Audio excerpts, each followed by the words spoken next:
한 주간 잘 지내셨습니까? 네.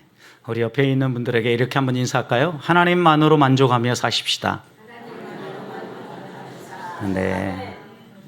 네. 하나님 한 분만으로 만족하는 삶은 행복한 삶입니다. 하나님이 우리 앞서서 인도하시고 하나님이 우리에게 채우시고 하나님이 우리에게 공급하시는 것을 맛보며 산다는 것, 이것은 믿음의 비밀이기도 합니다. 모든 사람이 예배당에서 예배를 하고 신앙생활을 하고 하나님 앞에 기도를 하지만 실제 자신의 삶 가운데 하나님이 일하시는 손길을 맛보며 사십니까? 라고 이렇게 질문을 드리면 정말 나 하나님의 손길을 맛보며 삽니다 라고 고백하는 사람은 그다지 많지 않습니다. 우리의 삶에 왜 이런 괴리가 일어날까요? 하나님의 사람이라면 하나님의 손길을 맛보며 하나님으로 만족하면서 하나님과 동행해야 되는데 우리가 하나님의 손길을 맛보지 못하는 이유가 있다고 하면 하나님에 대한 신뢰가 흔들리기 때문입니다. 하나님이 말씀하실 때 그 말씀대로 순종할 수 있는 힘은 하나님을 향한 신뢰로부터 흘러나옵니다. 그런데 그 신뢰가 흔들리면 아무리 하나님 우리에게 말씀해도 우리는 행할 수 없고 또 우리의 삶 가운데서 일하시는 하나님의 손길을 보면서도 하나님의 손길인지를 모르고 우리의 노력과 또 운이 좋아서 이런 일들이 우리 안에 펼쳐진다라고 오해하기 때문입니다. 그런 점에서 우리가 다시 한 번 더 하나님을 어떻게 믿고 의지하고 따라가느냐를 점검하는 것은 우리 신앙생활의 매우 중요한 부분입니다. 왜 이스라엘 백성을 구원하시고 하나님을 예배하기 위해서 시내산에 하나님을 바라보며 올라왔을 때 이 이스라엘 백성에게 제일 먼저 하나님이 하나님 백성됨의 도리 10계명을 가르쳐 주신 이유가 무엇이겠습니까? 여기에서부터 우리의 신앙생활이 시작되기 때문입니다. 하나님을 예배한다고 하나님 전에 올라오는 것, 여호와의 산에 올라오는 것보다 더 중요한 것은 어떠한 마음으로 하나님을 이해하고 하나님을 믿고 하나님을 따르느냐가 중요하다라는 말씀입니다.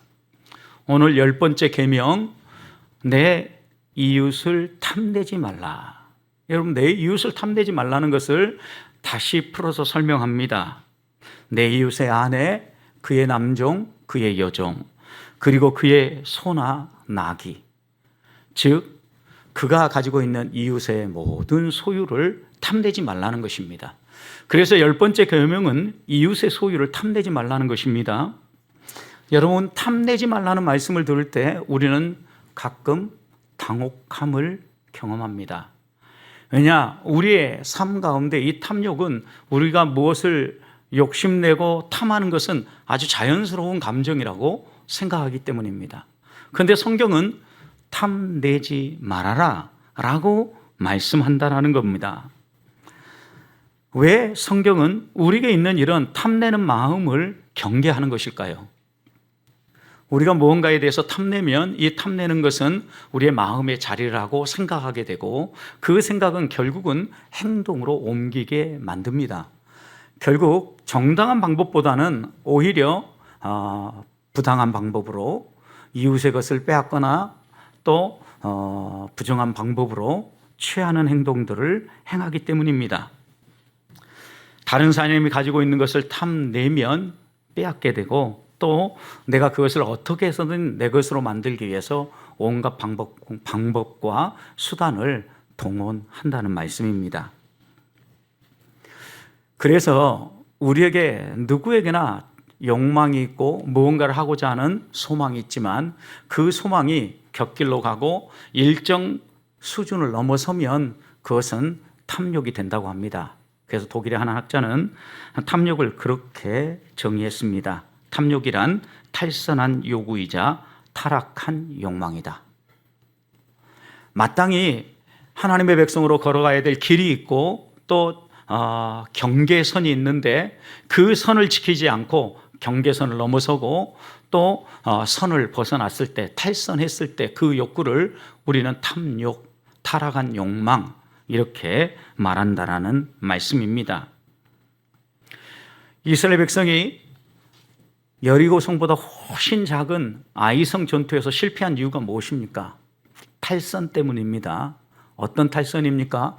하나님은 테두리를 딱 쳐줬습니다. 너희가 여리고성을 정복할 때 이 여리고성 전쟁은 하나님께 온전히 다 바쳐드리는 진멸 전쟁이다.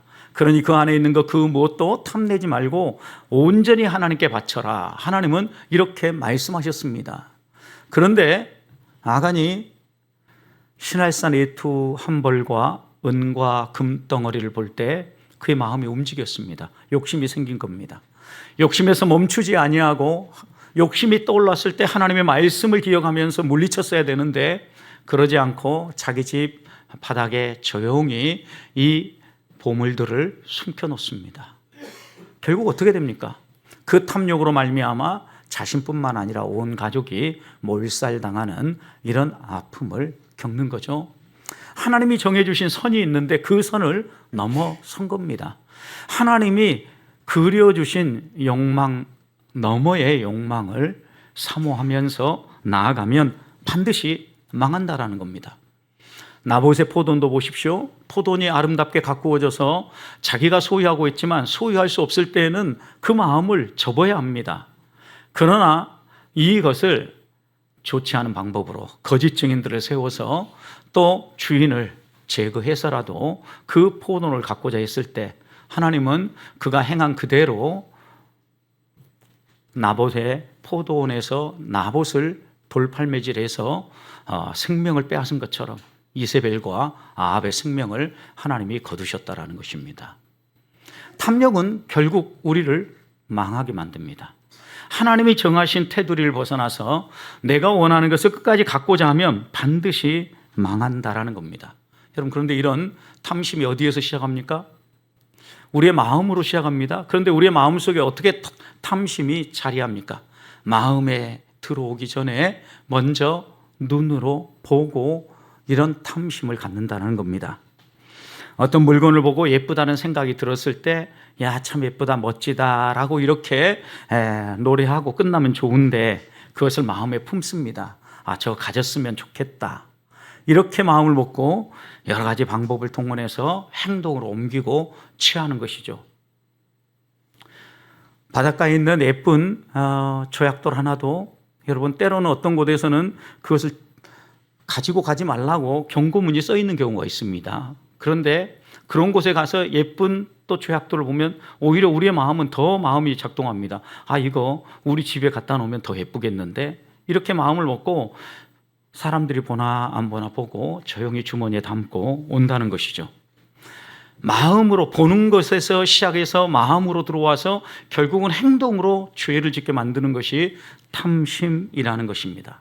그래서 우리는 무언가를 보았을 때 그것이 보는 것이 좋아 보이고 예뻐 보였을 때 조심해야 합니다. 한동안 그런 얘기가 있었습니다. 부러우면 지는 것이다. 여러분, 이 말의 의미는 다른 사람이 잘 되고 멋지게 살아가는 것 칭찬하고 격려하고 또 축복할 일이지만 그것을 부러워하면서 나도 어떻게 해서든 저것을 내 삶 가운데 좀 만들어 봐야 되겠다라고 이렇게 욕심 부리기 시작할 때 문제가 시작하고 또 결국은 그 목적을 이루기 어렵다라는 것입니다. 우리는 부패한 마음을 가지고 있기 때문입니다. 이 부패한 마음, 부패한 본성은 욕심 부리고 악을 행하며 결국은 넘어지는 길로 가게 되어 있기 때문입니다. 그렇다면 우리들이 보는 것을 조심하고 어떻게 탐심을 물리칠 수 있습니까? 제일 먼저 우리가 마음속에 새겨야 될 것은 탐심을 물리치고 하나님의 백성답게 살기 위해서는 이 10번째 계명을 지키기 위해서는 탐심이 죄라는 사실을 마음에 새기는 것입니다. 우리는 우리의 마음속으로 무언가를 소망하고 꿈꾸는 것, 이건 괜찮다라고 생각을 합니다. 야, 내가 실제로 소유도 못하는데 마음으로라도 좀 품어봐야, 그렇게 꿈을 꿔봐야 약간 위로라도 되지 않겠냐고 이렇게 이야기를 합니다. 그러면서 우리의 마음속에 있는 것은 어떤 것이도 큰 해를 끼치지 않았으니까 이 정도는 괜찮아 라고 나름대로 위로를 하면서 살아간다라는 것입니다. 여러분, 그런데 보십시오. 분명히 탐심을 탐내지 말라고 하는데 무엇을 탐내지 말라고 했습니까? 내 이웃을 그랬어요. 내 이웃이 무엇입니까? 내 이웃의 것, 내 이웃의 소유입니다. 내 이웃의 소유를 보고 내 이웃의 생명을 인정하고 내 이웃의 명예를 존중해야 되는데 존중하지 아니하고 그것을 시기하고 질투하면서 내 것으로 만들려고 한다는 겁니다. 이런 마음을 품는 순간 이것이 죄라고 인정을 해야 그 다음으로 안 나가는데, 이런 마음을 품고 우리는 이 정도는 괜찮아라고 사람들과 나눈다라는 겁니다. 민수기 11장을 보십시오. 하나님의 놀라운 구원으로 광야에 나온 이스라엘 백성, 애굽도 물리쳐 주시고 홍해도 건너게 해주시고 광야에서 하나님이 만나로 먹여주십니다. 얼마나 놀라운 하나님의 손길을 맛보고 있습니까? 그런데 출애굽할 때 이스라엘 백성과 함께 섞여 나왔던 다른 인종들이 있었습니다. 이들이 이렇게 그들 가운데서 말하기 시작했습니다. 야, 애굽에서는 참 좋은 음식 많이 먹었는데, 고기도 먹었는데 이렇게 나와서 만나만 먹다니 하나님 우리를 이렇게 하려고 우리를 구원했나? 라고 불평하기 시작한 겁니다. 그러자 이스라엘 백성들이 이 말을 듣고 다 같이 불평을 합니다. 하나님이 우리를 죽이려고 이렇게 꺼내셨나? 하나님이 죽이려고 했으면 여기까지 데려왔겠어요. 이미 애굽에서 끝냈죠. 홍해를 만났을 때 끝냈어요. 하나님은 살리시려고 데려오는 겁니다. 그럼에도 불구하고 그들은 이렇게 불평하고 원망하죠. 얼마나 하나님이 좋은 하나님인가 보십시오. 만나를 주셨는데 그들이 애굽에서 고기가 생각난다고 하니까, 그래? 그럼 내가 고기 줄게 라고 하나님이 약속하시고 어떻게 하십니까? 메추라기를 몰아주시는데요, 하루 이틀 한 끼 두 끼를 주신 게 아니에요. 성경을 보면 한 달 동안, 얼마 동안이요? 한 달 동안 원 없이 하나님은 먹여주십니다. 대신 책임을 물으십니다. 어떤 책임을 묻습니까? 하나님의 능력을 의심하고 불평하고 원망하며 죄를 지은 사람들은 하나님이 그들의 메추라기를 입에 물고 있는 그 순간 치십니다. 죽게 된 거죠. 그리고 이스라엘 백성은 그곳에 지명을, 이름을 붙였는데 뭐라고 이름을 붙였습니까? 기브롯 핫다와, 탐욕의 무덤, 이렇게 이름을 붙인 거예요.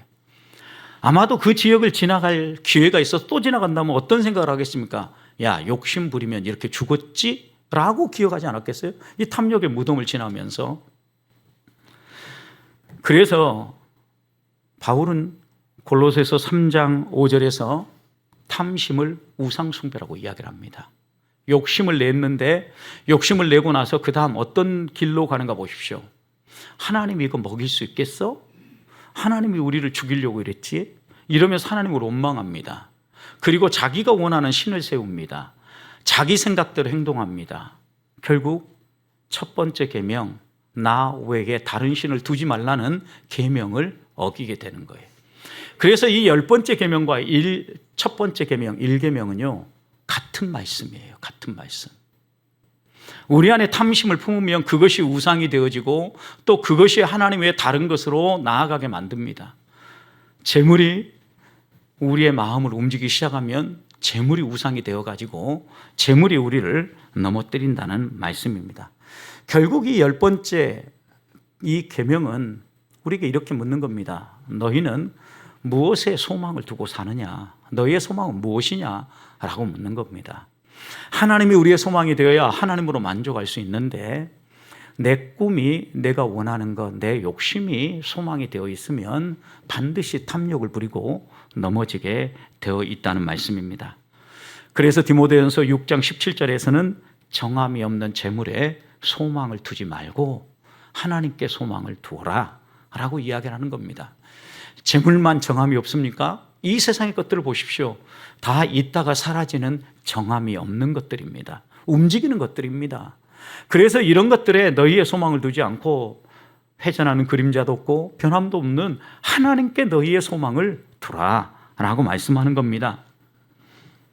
이스라엘 백성이 하나님의 능력을 의심했음이 다윗의 시편, 다윗이 아니라 아삽의 시편 78편 18절 보면 이렇게 기록되어 있습니다. 그들이 그들의 탐욕대로 음식을 구하여 그들의 심중에 하나님을 시험했다. 하나님께 어떻게 시험했는가? 그 다음 이렇게 19절 이야기합니다. 그뿐 아니라 하나님을 대적하여 말하기를 하나님이 광야에서 식탁을 베풀 수 있으랴. 하나님이 이 100만 명이나 되는 사람을 위해서 광야에서 어떻게 식탁을 베풀 수 있겠어? 우리가 아무리 고기를 먹고 싶다 한들 어디에서 소 돼지를 잡아다가 이렇게 양을 잡아다가 우리에게 먹일 수 있겠어? 하나님의 의심을, 하나님의 능력을 의심한 거예요. 그러니까 여기 보십시오. 어떻게 시작했는가? 재물이 없는, 정함이 없는 재물의 소망을 두니까 하나님을 그 다음에는 불평하고 하나님의 능력을 가소평가하는 겁니다. 하나님을 시험합니다. 하나님이 이렇게 할 수 있겠어? 아마 못하실 거야 라고 그들은 하나님을 원망하고 하나님 앞에 죄를 지은 것입니다. 성도 여러분, 우리들은 하나님을 우리가 원하는 방식으로 이해하고 우리가 원하는 수준으로 하나님을 깎아내려서 믿으려고 합니다. 하나님은 우리의 생각 안에 담을 수 없는 분입니다.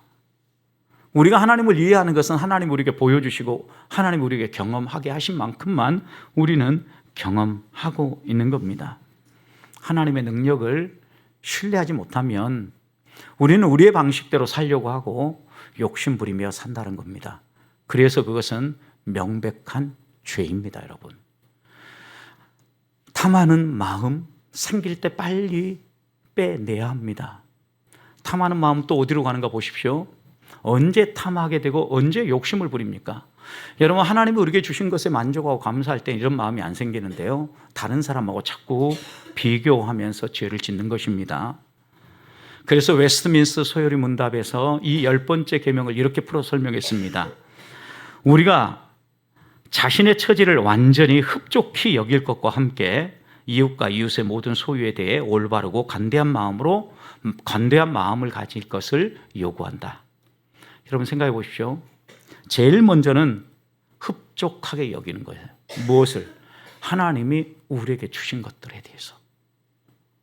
그래야 이 10번째 계명을 지킬 수 있다는 거예요. 그리고 두 번째는 이웃과 이웃의 모든 소유에 대해서 올바르고 관대한 마음. 올바르고 관대한 마음이 뭐예요?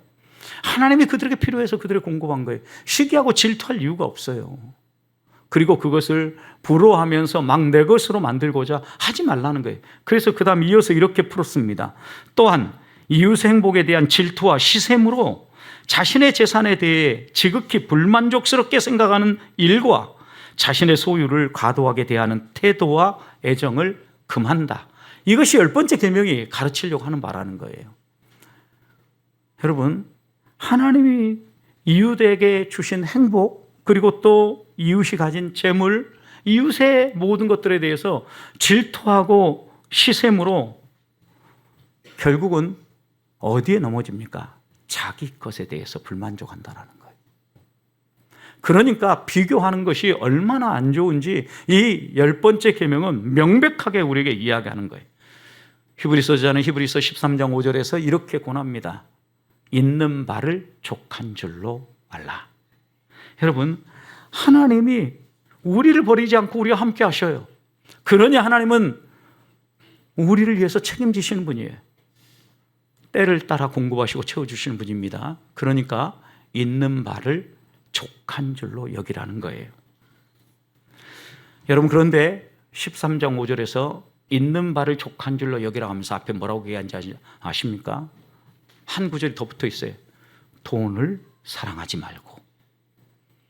여러분, 있는 바를 족한 줄로 여기는 것과 돈을 사랑하는 것이 서로 충돌한다라는 겁니다. 우리는 돈을 사랑하는 나머지 있는 바를 족하게 여기지 못합니다. 하나님이 채우시고 하나님이 먹이시는데 하나님이 채우시고 먹이시는 것을 믿지 못하고 내가 채우고 내가 모든 것을 만들려고 한다라는 거예요. 그래서 이 탐심이 죄가 된다는 말씀입니다. 믿음의 사람들은 하나님 한 분으로 만족하며 살았습니다. 하박국 선지자는 우리 밭에 소출이 없고 소나 양 이런 동물들이 없어도 나는 하나님 때문에 기뻐하고 찬송하고 만족한다 라고 고백하지 않았습니까? 여러분도 그런 상황이 놓이면 하나님께 내게 주신 것, 그것 하나님께 감사하며 하나님께 영광을 돌릴 수 있겠습니까? 비교하고 하나님이 내게 주신 것에 대해서 불만족하고 흡족하게 여기지 않는 것 죄입니다. 하나님이 우리에게 주신 것에 대해서 감사하고 하나님께 영광을 돌리면서 이웃과 나누며 살아가는 성도들이 되시기를 주님의 이름으로 축복합니다.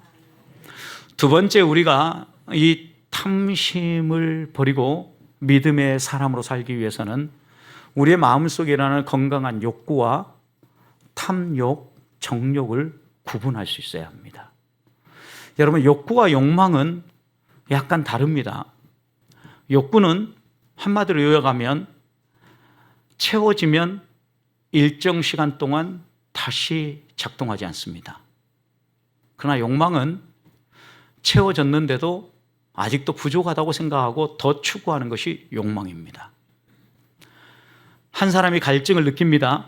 그런데 그 갈증을 해소하기 위해서 물을 한 잔 마셨습니다. 그럼 어떻습니까? 한동안 갈증이 느껴지지는 않습니다. 해소가 된 거죠. 그렇지만 이렇게 욕구는 해소되고 난 후 일정 시간이 흐르면 또다시 우리의 마음속에 그 욕구가 일어납니다. 예를 들어서 배가 고프면 무언가를 먹고 싶은 욕구, 식욕이 나오지 않습니까? 근데 마음껏 먹고 나면 어때요? 충족이 되어지고 더 이상 아무리 산의 짐이 맛있는 것 갖다 놔도 먹고 싶은 욕구가 안 생기죠. 여러분, 그런데 어떤 사람은요, 자기가 좋아하는 음식, 내가 정말 달콤한 약과를 좋아한다 그러면 배가 부르도록 마음껏 먹었습니다. 그런데 앞에 약과가 있으면 어때요? 또 먹습니다. 그건 뭐예요? 욕망이에요. 탐욕인 거죠. 그러니까 욕구와 욕망, 탐욕을 여러분 선을 넘어선다라는 게 무엇인가를 명확하게 이해해야 합니다. 하나님이 동물들에게도 똑같은 이렇게 욕구를 주셨는데 동물과 우리가 다른 점이 뭐냐면요, 동물들은요 선을 안 넘어선다라는 겁니다. 축적하지 않아요. 배가 부르면 멈춰요. 여러분, 동물의 왕이라고 한 사자 보십시오. 사냥을 해서 배부르게 먹었습니다. 그 다음 어떻게 합니까? 또 사냥감 찾아다닙니까? 그런데 사람은요, 충분히 채워졌습니다. 마음껏 먹었습니다. 그래도 또다시 눈을 크게 뜨고 어디 가서 잡아먹을 게 있는가 찾아다닙니다. 이게 다른 점인 거죠. 동물들 가운데 어떤 사람들은 야, 동물도 저장합디다 이렇게 얘기하는 사람이 있습니다. 실제로 저장하는 사람 있죠? 누가? 저장하는 사람이 아니라 동물 있죠? 벌, 다람쥐, 그 다음에 또 뭐가 있어요? 개미. 이런 존재들은 좀 저장을 합니다. 여러분, 그런데 이런 동물이 저장을 할 때 저장하는 방식, 원칙이 있다고 합니다. 한 해를 넘어서서 두 해, 세 해 것을 저장하지 않는다. 다람쥐는요, 그 해의 것만 저장해요. 꿀벌도 마찬가지고요. 그 다음에 개미도 마찬가지입니다. 근데 사람은 어떻습니까? 한번 저장하고 난 다음에 만족합니까? 이제 대답하기 싫죠. 내 얘기 같으니까. 여러분 생각해 보십시오. 어리석은 부자 보십시오. 하나님이 복을 주셔가지고 대박을 터뜨려 준 거예요. 너무나 소출이 나오니까 정말 이건 대박이라고 말할 수밖에 없는 상황이 된 거예요. 그러자 이 어리석은 부자가 어떤 행동을 취합니까? 하나님께 감사하고 자기 창고에 일정 기간 먹을 것 쌓아두고 난 다음에 어떻게 합니까? 흘려보내야죠. 나눠주라고 준 거예요. 그런데 이는 어떻게 합니까? 창고를 더 크게 짓습니다. 그리고 왕창 거기에 쌓아놓습니다. 그리고 자기 영혼에게 이렇게 얘기합니다. 내 영혼아, 내가 여러 해 여러분 이 단어가 중요한 거예요. 여러 해 먹고 쓸 건 내가 쌓아놨다. 마음껏 즐기고 놀고 먹자. 자기 영혼에게 이렇게 외친 거예요, 여러분. 하나님이 딱 이렇게 말씀하시죠. 야, 어리석은 사람아, 오늘 밤에 내가 너의 영혼 데려가면 너 그 쌓아둔 거 누구 되겠냐? 여러분, 이 말을 평범하게 들으시면 안 돼요, 여러분. 오늘 나에게 적용해 봐요. 하나님 앞에서 우리가 기껏 용쓰고 예쓰고 쌓아둔 것이요, 다 아무런 의미가 없는 것으로 사라져버릴 걸 얘기한 거예요. 여러분, 이걸 통해서 하나님 우리에게 말씀하는 게 뭐예요? 선 넘지 마. 선을 넘는 것은 문제가 있어. 여러분, 동물과 우리 사람이 차이가 있는 것은 이성이 있는 거예요, 이성. 여러분, 하나님은 우리에게 앞을 내다보고 계획하고 예측할 수 있는 이런 이성을 주셨어요. 그래서 동물들은 자기 배부르면 더 이상 내일을 내다보지 않고 쉬죠. 그런데 우리 인간은 오늘 벌었을 때 내일 굶주릴 날이 있을 줄 알고 내다보며 준비하게 합니다. 여러분, 그런데 사람들은요, 그걸 준비함에 있어서 과도하게 한다는 거죠. 선을 넘어선다는 거예요. 하나님 앞에서 우리가 나름대로 준비해가지고 어느 정도 쌌으면 여러분 만족이 오겠습니까? 여러분 아무리 우리가 쌓고 쌓아도 그 욕망은 만족되지 않아요. 내일을 위해서 우리가 얼마만큼 준비해야 이 정도면 됐어 하고 만족하고 더 이상 안 쌓겠습니까? 여러분 욕심을 부리면요, 욕망이 작동하면요, 선을 넘어서면요 끝이 없어요. 그러나 하나님이 우리 주신 것에 있는 바를 만족하고 족한 줄 알고 만족하면은요, 하나님 우리에게 주신 것, 내가 내 능력껏 저장할 수 있는 만큼 그것에 맞추어서 노년에도 그렇게 살아가는 거예요. 그래서 우리 하나님은 동물들을 보고 배우라고 이야기하는 겁니다. 여러분 왜 동물들을 보고 배우라는 겁니까? 선 넘지 말고 네 하고 싶은 대로 욕심 부리면서 네 마음대로 살지 말라고 동물들에게 배우라고 이야기하는 것입니다. 바벨탑을 생각해 보십시오. 인간의 욕망은 한이 없어요. 하늘 꼭대기에 닿을 때까지 쌓는 겁니다. 이게 인간의 욕망이에요. 결국 하나님이 내려오셔서 어떤 방법으로든 이걸 다 흩어버리지 않습니까? 계산하고 미래를 예측하는 이 능력을 하나님의 뜻과 하나님 나라와 건강한 방법으로 써야 되는데 우리 인간이 이것을 자기 것을 세우고 자기만의 성을 쌓는 데 사용하게 되기 시작한 것은 아담과 하와의 타락 때문입니다. 여러분 아담 생각해 보십시오. 사탄의 말을 듣고 선악과를 보니까 보암직도 하고 먹음직도 하고 하나님처럼 자기를 만들 수 있을 것처럼 탐나게 보인 거예요. 그래서 따먹은 거예요. 여러분 그냥 보았을 때와 사탄의 얘기를 듣고 보았을 때 무엇이 차이가 있습니까? 그의 마음 가운데 탐심이 작동한 거예요. 탐내는 마음이. 결국 이것이 우리로 하여금 넘어지게 만든다는 겁니다. 그 탐심이 결국 어디로 끌고 갔습니까? 하나님처럼 되고 싶은 마음으로. 그러니까 행동한 거예요. 이제 내가 하나님이 되어서 내가 내 마음대로 내 인생을 설계하고 내가 움직이면서 살아갈 수 있겠구나 라고 생각한 거예요. 그래서 이웃의 것을 탐내지 말라고 하는, 이웃의 소유를 탐내지 말라고 하는 이것은 나 외에 다른 신을 두지 말라는 일계명과도 맞나 있는 겁니다. 사랑하는 성도 여러분, 내가 주인이 되고 내가 내 삶을 설계하고 내가 내 꿈을 펼쳐가기 시작하면 욕망이 작동하기 시작하는 겁니다. 하나님은 우리에게 하늘의 꿈을 주시면서 선을 넘지 말라고 말씀합니다.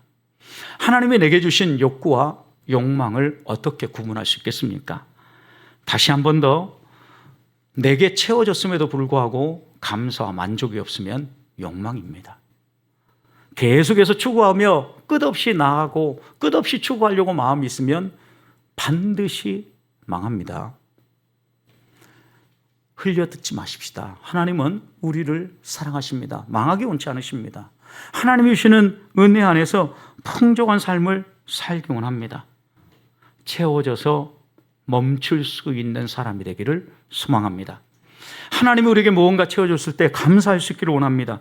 그래야 욕구와 욕망을 구분하면서 멈춰설 수 있기 때문입니다. 마지막으로 우리가 이웃의 것을 탐내지 않으려고 하면 감사가 있어야 합니다. 여러분 감사는 어디에서 나옵니까? 하나님이 우리에게 채워주셨다라는 것을 믿을 때 감사가 나옵니다. 그래서 우리가 탐내지 않고 살아가려고 하면요, 하나님과 친밀한 관계를 놓치지 말아야 돼요. 하나님과 우리와 친밀한 관계를 맺는 가장 좋은 방법은 기도입니다. 우리가 어떤 어려움들이 다가올 때도 우리에게 필요해서 하나님이 주셨기 때문에 우리에게 이렇게 말씀합니다. 아무것도 염려하지 말고 모든 일에 감사함으로 하나님께 아뢰라는 거예요. 왜요? 그 일을 통하여서 하나님 우리를 훈련하고 하나님 우리에게 주시고자 하는 무언가 은혜가 있기 때문에 기도하라고 기도의 자리로 부르시는 겁니다. 여러분 기도의 자리에 와서 뭘 확인하는 거예요? 너의 소원을 관철시켜라 이게 아니라 하나님이 너희에게 뭘 원하는지를 발견하고 그 하나님의 뜻에 승복하는 삶을 살라는 거예요. 감사하는 삶을 살라는 것이에요. 그래서 여러분 우리가 불평하지 아니하고 감사하며 기도하면 어떤 열매를 주신다겠습니까? 모든 지각에 뛰어난 하나님의 평강이 너의 마음과 너의 생각을 어떻게 주신다? 지켜주신다.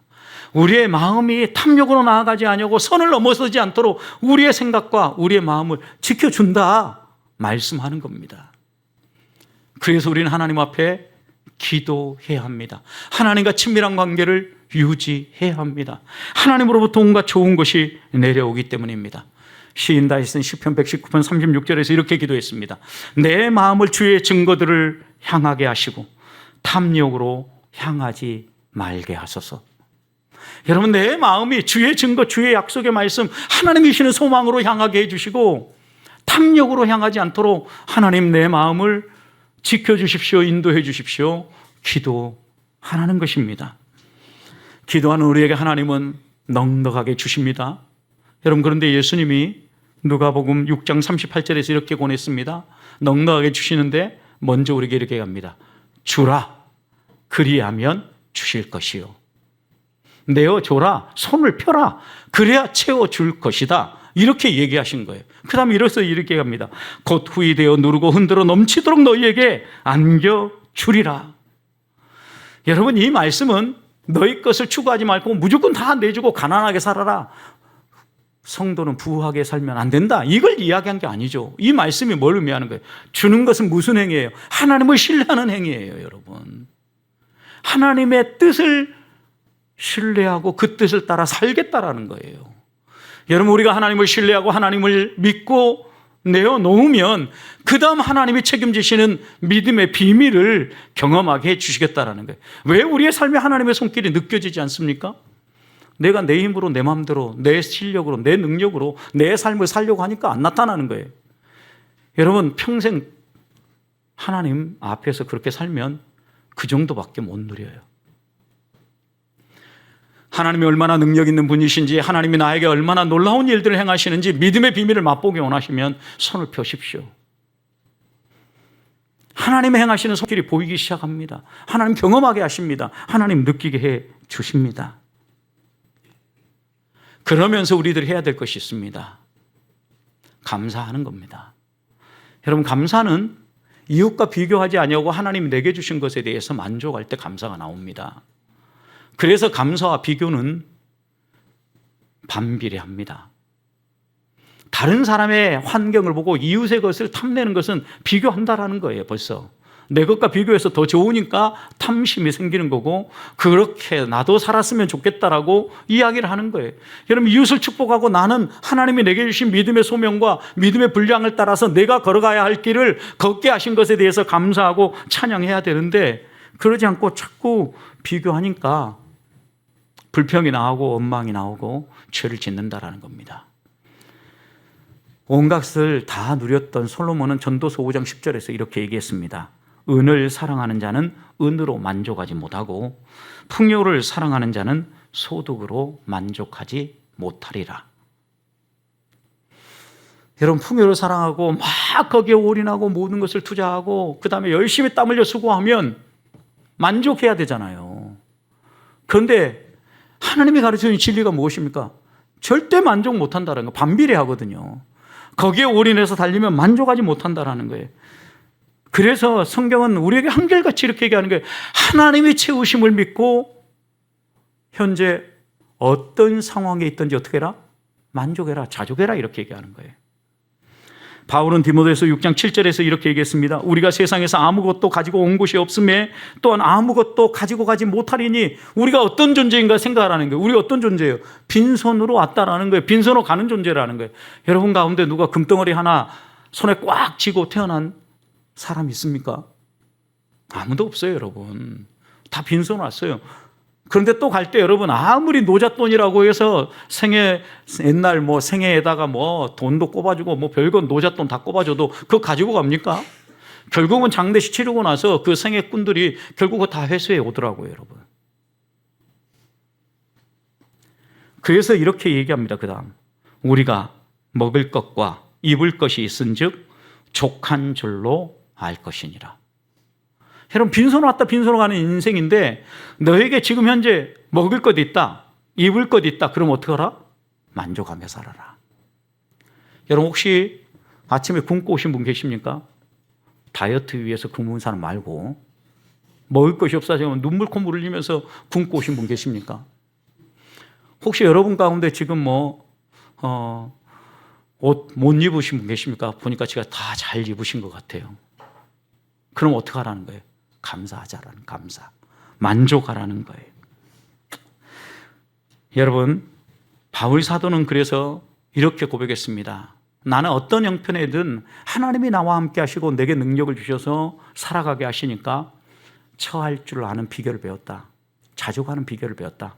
너희도 하나님이 너희의 주인이시고 너희의 삶을 책임진다는 걸 믿고 만족하며 자족하며 살아라 라고 빌립보서 4장 13절에서 이야기한 거예요. 내게 능력 주신 자라서 내가 모든 걸 할 수 있다는 말씀의 의미예요, 이게. 그래서 랜디 칼슨 목사님은요, 우리가 가진 것에 만족하는 방법을 세 가지 이렇게 제시했어요. 여러분, 우리가 만족하지 못하고 자꾸 비교하고 불만하는 것은 어떤 하나의 패턴을 가지고 있다는, 그래서 이분은 세 단계로 얘기했는데, 첫 번째 단계는 내가 비교 의식에 사로잡히는 패턴을 이해하라고 했습니다. 내가 어떤 상황에 놓이면 자꾸 자극을 받아서 비교하게 되는가, 그 패턴을 이해하라는 거예요. 그 두 번째, 주로 비교하는 것들의 목록을 만들어 보라는 거예요.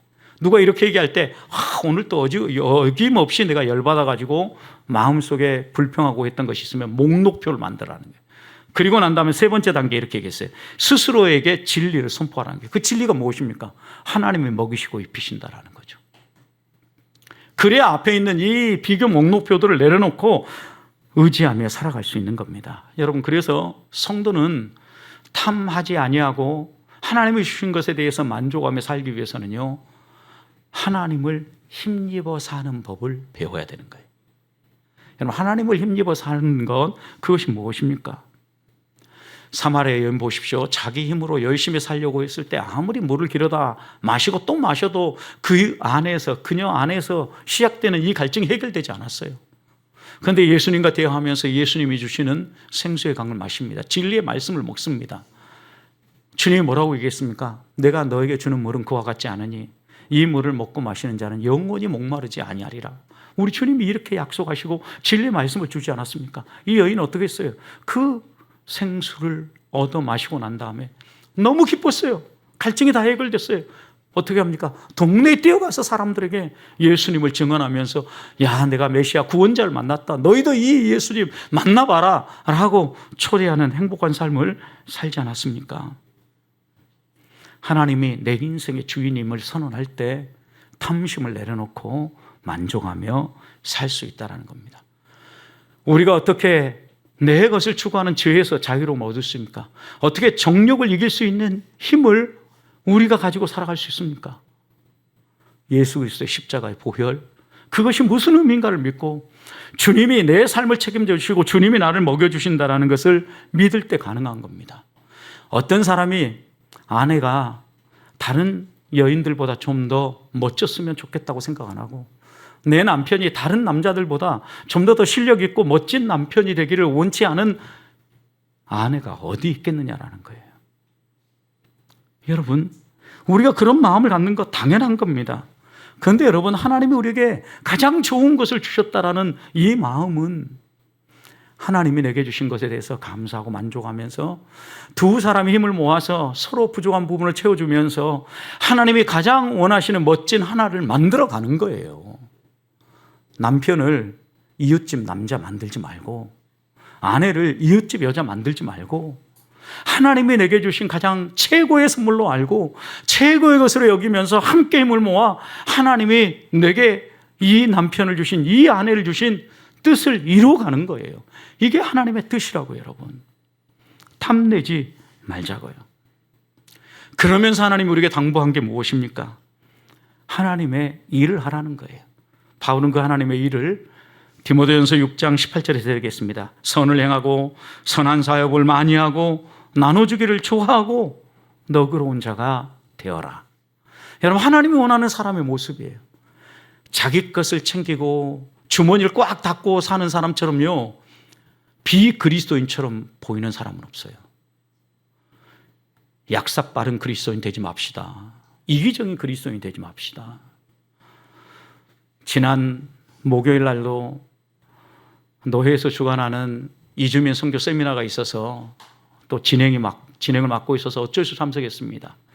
점심 식사하고 잠깐 차를 마실 시간이 있어서 나갔는데요, 일부러 바로 옆에가 남서울교회가 있어서 남서울교회 성도가 가장 안 갈 것 같은 카페를 선택했습니다. 그런데 아니라 달까 그곳에 있더라고요. 들어가는 순간 다 일어나서 인사를 하시면서 서로 자기가 커피를 사겠대요. 여러분, 하나님은 섬기며 살라고 주신 거예요. 우리의 삶 가운데 드러내야 될 진리가 무엇인가를 놓치지 말자고요.